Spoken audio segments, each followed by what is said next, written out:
There's a dynamic I wanted to ask you about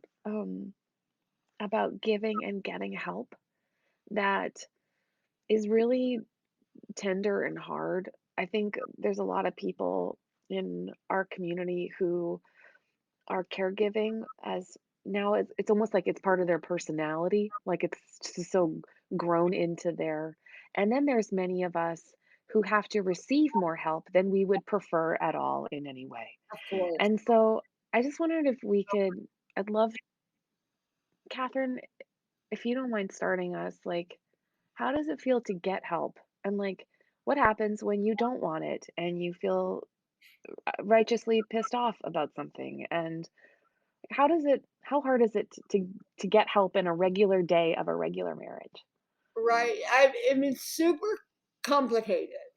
I, Jay does just about everything to help me in life, from buttoning my blouse just now to shaving my armpits to, driving me everywhere I can't drive a car, pushing my wheelchair. I mean, Jay really, when I had a baby, pretty much Jay had to care for the baby, and I was there, but he was like, Yeah. "Mommy," and that could produce a lot of feelings of just,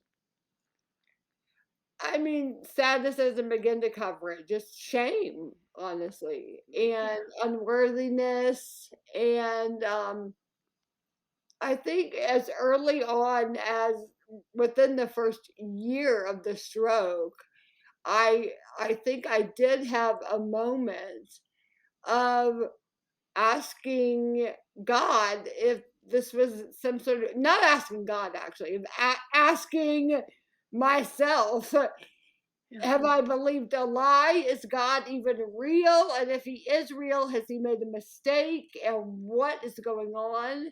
Yeah. And wouldn't it be easier if I just would have died? Jay could have remarried. James could have a healthy, quote unquote, mommy. Like, I shouldn't be here.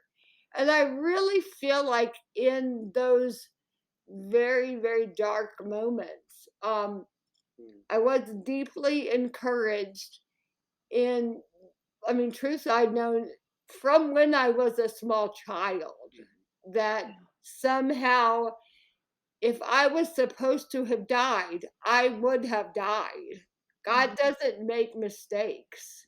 Like, that's not how he moves. And Jay, Jay could, there's no replacing me in Jay's life.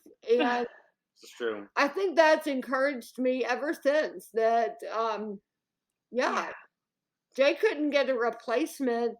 So even though he's having to take care of me, um, I'm worth it. Absolutely. Yes. Oh my gosh.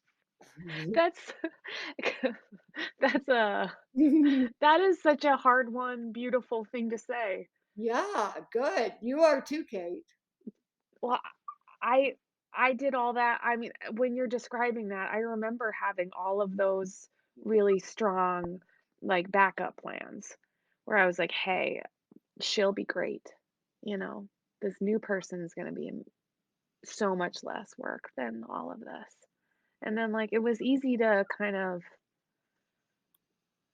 to sort of imagine a different future instead of have the kind of impossibility of this one. And so Yeah, for you to come back to like, but I am the lovely gift God gives, and so I'm going to accept the reversal of now being helped Mhm. is a gorgeous thing to say. thank you. I think you've been able to say that to yourself because you've been able to say it to other people who are in that same Well, look Yeah. at me. mode, struggling, Look right? at me. I'm like leaning to the screen to touch Kate and say, "You too. You too. I'm not alone in that. Every person with a caregiver helping them do life is worthy of care, or else it would Mm, not be so. mm. So that's twisted logic to think you're not worthy because your body doesn't work correctly. That's silly. But Oh, Catherine. You're I so mean, good. not Sending right. people. No, I'm not. It's just true. Like you're worthy of care. 100%. Mm.